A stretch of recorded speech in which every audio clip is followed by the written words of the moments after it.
Hello. तो hello दोस्तों, आज हम पढ़ेंगे क्या मैथ क्लास 10th की वास्तविक संख्याएं। तो वास्तविक संख्या पहला चैप्टर हमारा है। तो पहला चैप्टर क्या है? वास्तविक संख्याएं। तो वास्तविक संख्याएं आज हम पूरी पढ़ेंगे कि संख्याएं किनको कहते हैं, कैसी संख्या, जैसे 1 2 3 पढ़ते हैं, इसमें वास्तविक संख्या आइए पढ़ते हैं। तो वास्तविक संख्या, तो संख्याएं हम देखेंगे। पहले संख्याएं कितने प्रकार की होती हैं, संख्याओं को कितने भागों में बांटा गया है? तो हमें इनको 2 भागों में बांटा गया है। कौन से? एक वास्तविक संख्याएं होती हैं, एक होती है हमारी काल्पनिक संख्याएं। 2 भागों में बांटेंगे। कौन कौन से? एक वास्तविक संख्याएं, एक हमारी होती हैं काल्पनिक संख्याएं। काल्पनिक संख्याएं।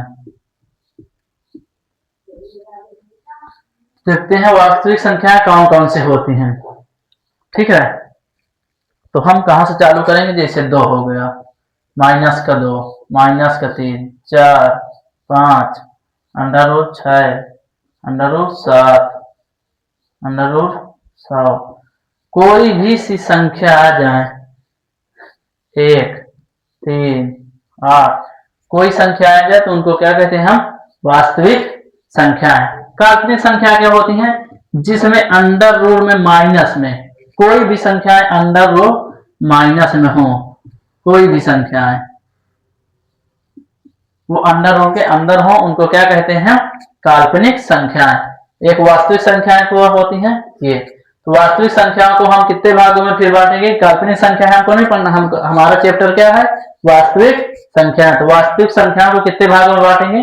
हम 2 भागों में बांटेंगे। कौन कौन से? एक होती है हमारी परिमेय, एक होती है अपरिमेय।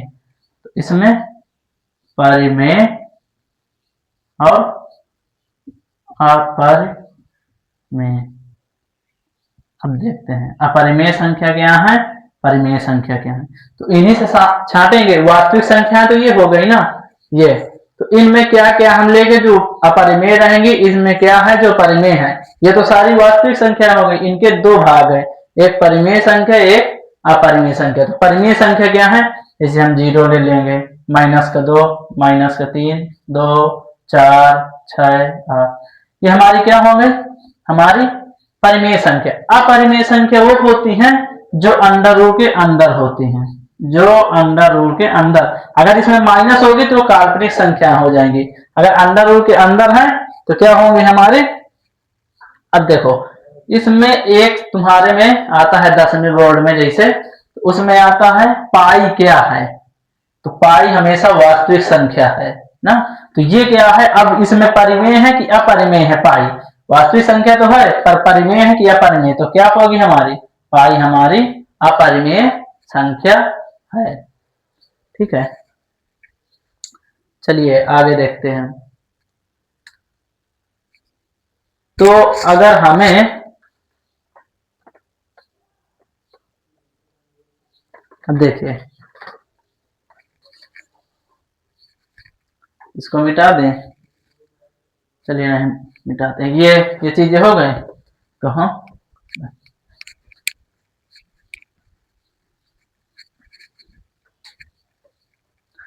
अब हम पढ़ेंगे परिमेय संख्या। परिमेय संख्या क्या होती है?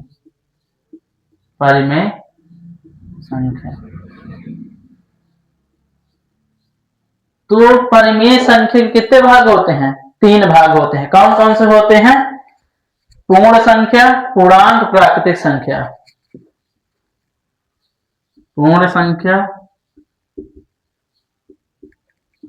फिर पूर्णांक, फिर हो गई हमारी प्राकृतिक संख्या। पहला चैप्टर है, अगर ये चीजें नहीं आएंगी समझ में तो फिर नहीं आएंगे कुछ भी। ठीक है, तो हम पहले देखते हैं क्या है हमारे पूर्णांक कौन कौन से हैं। तो इन्हीं से हमारी वास्तविक संख्याओं से आएंगी। तो हमारी 0 हो गया, 1, 2, 3, ये हमारी कौन सी संख्या है? पूर्ण संख्या है।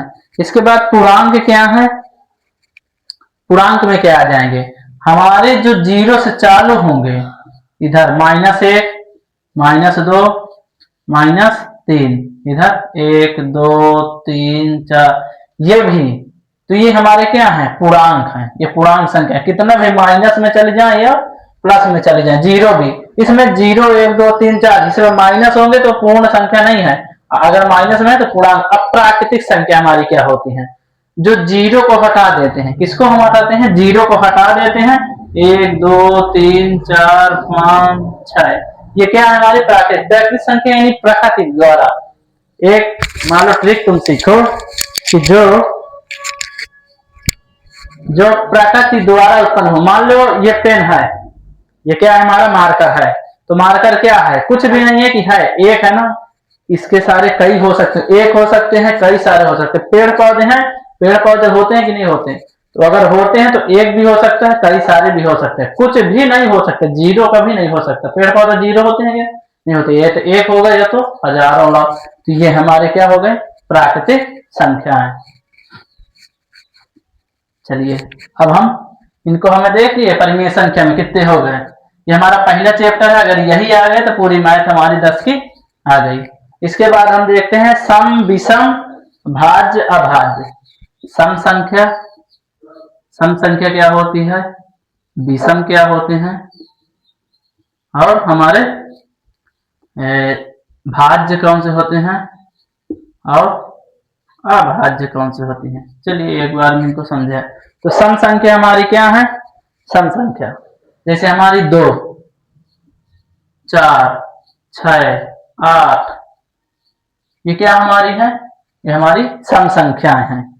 विषम संख्या क्या है, विषम संख्या जो अपने से कटे और किसी से न कटे, वो तो एक से कटे या तो अपने से कटे, 1 फिर 3 फिर 5 फिर 7, ठीक है, ये क्या है हमारे विषम संख्या।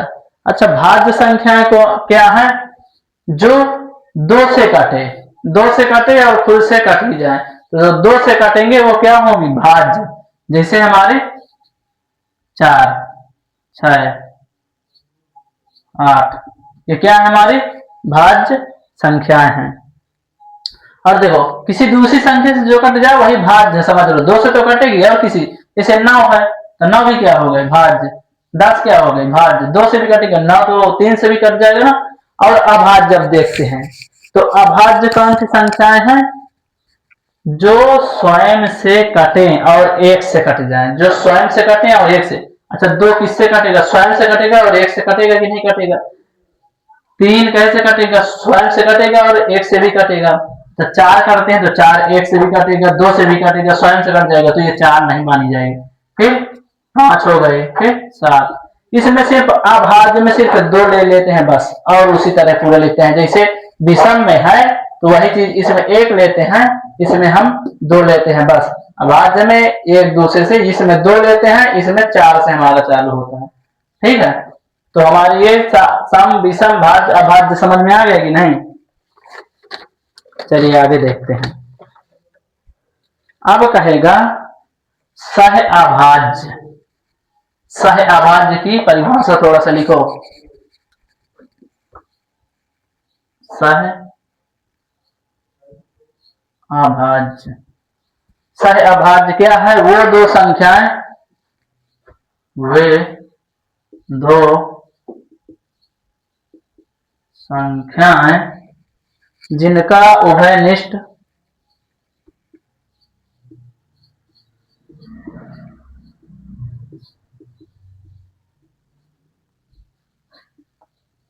उभयनिष्ठ गुणनखंड, जिनका उभयनिष्ठ गुणनखंड क्या हो, केवल एक हो, वो क्या होंगी, हमारी सह अभाज्य संख्या है। चलिए देखते हैं, एक तो जैसे उदाहरण लेते हैं। उदाहरण पहला लेते हैं, जिसे मतलब 8 हो गया और मान लो 25। ये क्या है, ये सह अभाज्य की नहीं है कि अभाज्य की भाज्य। देखते हैं तो 8 और 25 का मासा निकालें, 8 और 11। 8 का पहले निकालो तो क्या होगा, 2 4 2 2। अब 25 का निकालो, 25 कैसे करेगा, 5 से 5 1। तो 8 के लिखते हैं, 8 बराबर कितना हो गया, 2 गुणे 2 गुणे 2। 25 में क्या होगा, 5 गुणे 5 गुणे 1 मान लो यहाँ से 1। अब बताओ इसमें कोई एक दूसरे से मिल रहा है, 2 मिल रहा है, इसमें 5 है, इसमें कोई मिल रहा है, यानी कुछ भी नहीं मिल रहा, हमारा सिर्फ एक हो, क्या हो, केवल एक हो। तो वो क्या है, 8 और 25 हमारा क्या है, यह सह अभाज्य संख्या है। क्या समझ में आया कि नहीं, सह अभाज्य संख्या क्या है, एक जिसमें आए, सिर्फ कोई संख्या ना मिले, सिर्फ एक मिले, हमारी कौन सी संख्या है, सह अभाज्य संख्या। चलिए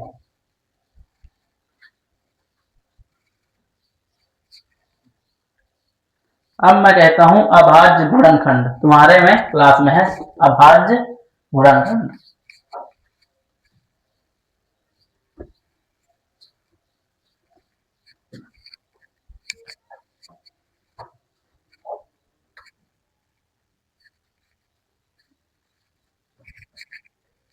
तो अभाज्य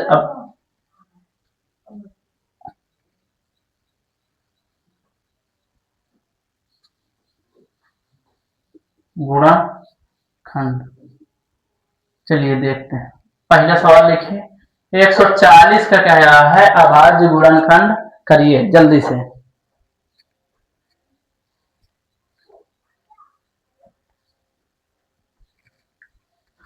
और 156 का भी करिए, और करिए, इनको दो करिए पहले, फिर हम सिखाएं। 30 25 फिर 3 तो करिए पहले, चलिए इसको करते हैं, करें अभाज्य गुणनखंड। अभाज्य गुणनखंड क्या होता है, गुणे में लिखते हैं, जैसे इसका पहले हम निकालेंगे 140 का, क्या जल्दी से, तो 2 से पहले काटेंगे तो 0, फिर 2 से काटेंगे तो क्या होगा, 3 दूनी 6, 1 बचेगा, 5 दूनी 10, फिर 3 से कटेगा क्या, नहीं ना, 2 से कटेगा, फिर 5 से, 5 7 35, फिर 7 से एक बार।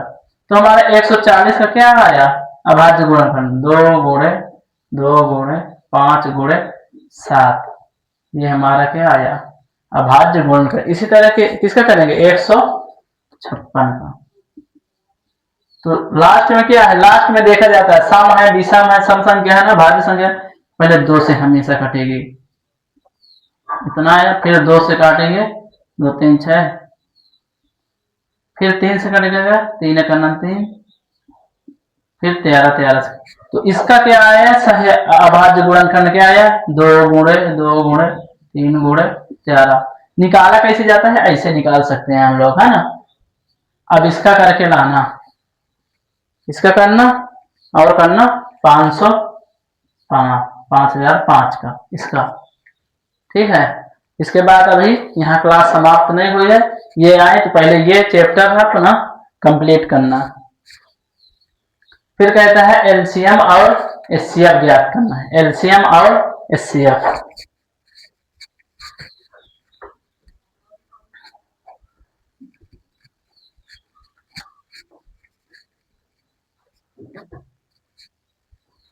चलिए एलसीएम और एचसीएफ देखते हैं, है ना।